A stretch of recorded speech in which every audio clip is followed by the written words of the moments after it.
said, well, we're not going to do this if you don't want to do it. And I said, I just don't think I can feel good about it. TV history has its share of blunders, but few hit as hard as this. Happy Days, once the warm, nostalgic heartbeat of America's sitcom landscape, was handed one of the most emotional farewells ever seen on television. But just when fans thought they'd said goodbye, ABC made a move so baffling. Why did the network betray the show at its peak? How did one of the most iconic finales get buried by forgotten episodes? Stay tuned as we reveal the fight behind the scenes and the moment that should have been Happy Days' final goodbye. The fight over Fonzie's fame. By the time Happy Days hit its third season, it was clear something was changing, and fast. What began as a nostalgic look at 1950s American family life had turned into a cultural juggernaut, with kids mimicking characters, toy stores selling out of merchandise, and TV ratings climbing with every episode. But it wasn't Ron Howard's Richie Cunningham driving the phenomenon. It was Arthur Fonzarelli, Fonzie, with his leather jacket, motorcycle, and signature "Aye." Henry Winkler's character had unexpectedly become the heart of the show. The quiet sidekick had morphed into the breakout star. That sudden rise in Fonzie's popularity sparked a storm inside ABC. Executives, eager to capitalize on the craze, proposed a bold rebranding. Rename the series Fonzie's Happy Days. On paper, it was simple marketing logic. In practice, it was a creative betrayal. I could accept that. I just didn't want it to suddenly be called Fonzie's Happy Days. And, Ron Howard had been the show's lead from day one, the emotional anchor of the Cunningham family. Being pushed to second place in the very show he helped launch didn't just bruise his ego, it cut to the core of what Happy Days was meant to be. Howard didn't stay silent. He confronted the network, telling them directly, if the title changed, he was out. I really signed on to be at the center of a show called Happy Days. And I respect what's happened here. But rather than be in Fonzie's Happy Days, I'd rather go back to film school. And as Ron Howard later recalled in an interview with Variety, he made it clear there was no bluff involved. My ego wouldn't allow for that. I wasn't bluffing. I would have left no negotiation, no reconsideration. It was a stunning move from a 21-year-old actor, especially in an era when young stars rarely challenged the system. But even more shocking? Henry Winkler backed him. Henry Winkler later explained to the New York Post why he supported keeping the title unchanged.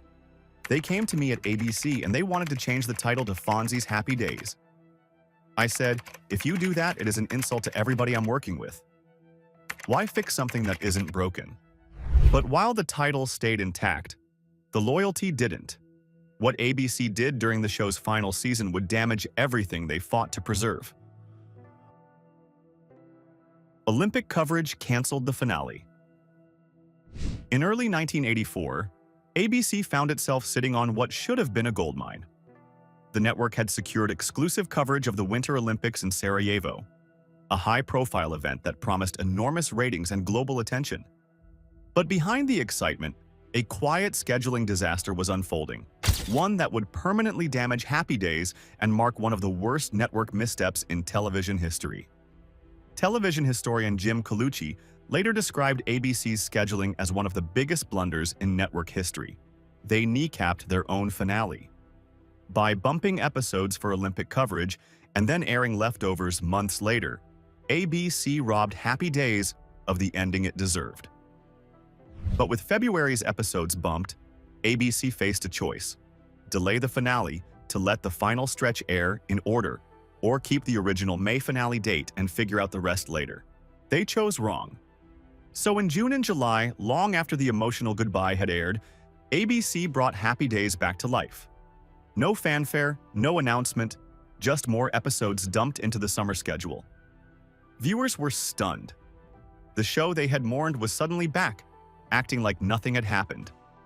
As Henry Winkler later admitted in a retrospective interview, even the cast felt blindsided. We thought it was over, we cried, and then suddenly, we're back on the air in the summer like nothing had happened. It was bizarre. The finale no longer felt final.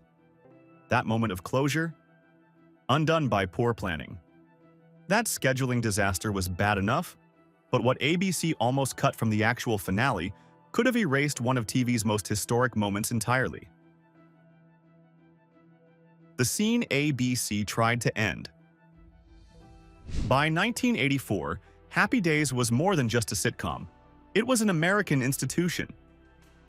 We could do all the pressure group stuff that we couldn't do in some of the other situations that were not done in the Van Dyke Lucy days.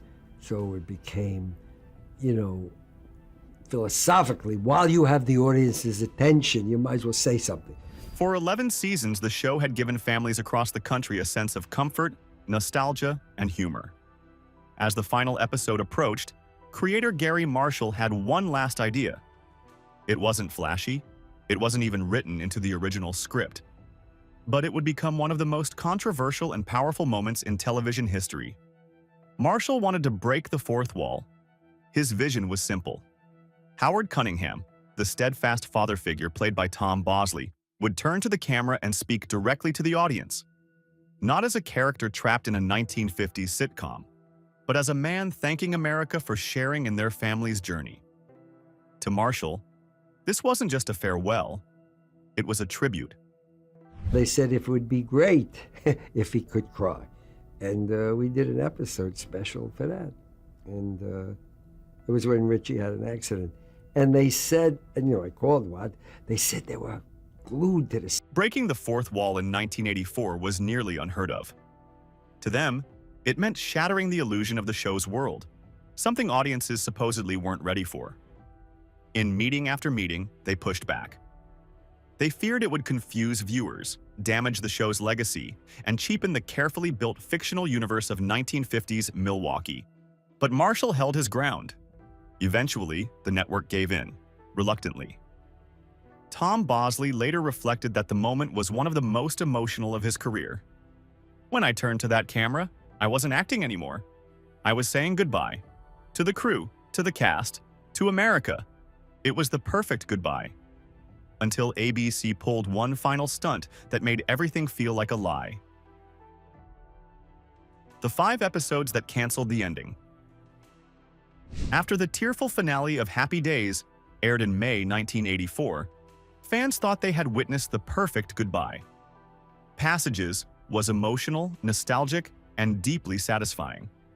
It wrapped up 11 years of storytelling with Joni and Chachi's engagement, Fonzie adopting a son, and Howard Cunningham thanking viewers in a moment that broke the fourth wall and broke hearts across the country. It should have ended there. But ABC had other plans, ones that would unravel everything. The first of these, So How Was Your Weekend?, aired on June 4th.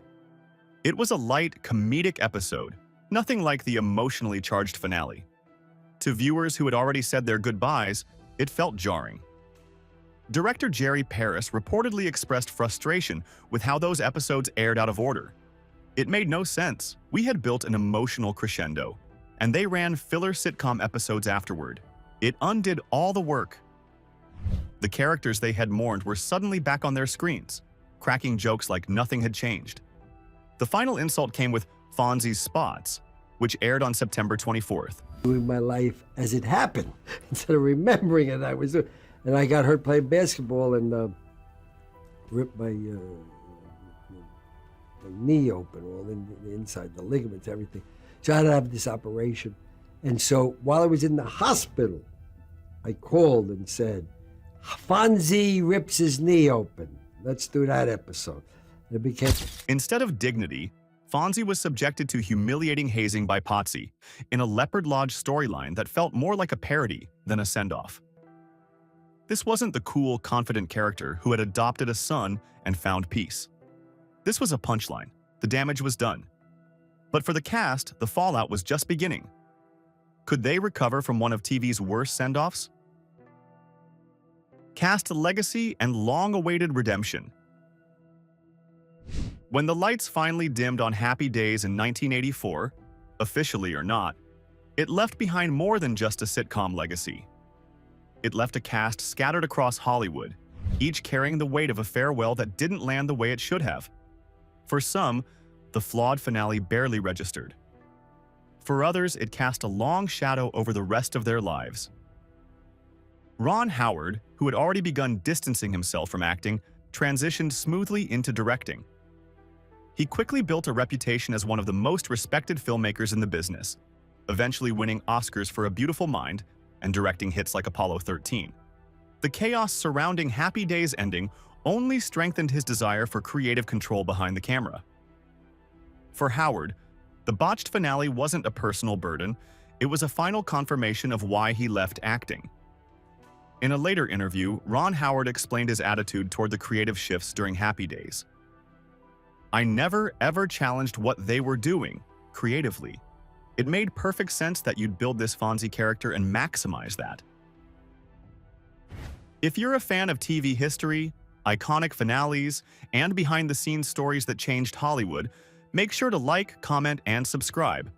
And don't stop here. Check out our next video, where we dive into the show that almost dethroned Happy Days in the ratings war. You won't believe what happened backstage. See you there.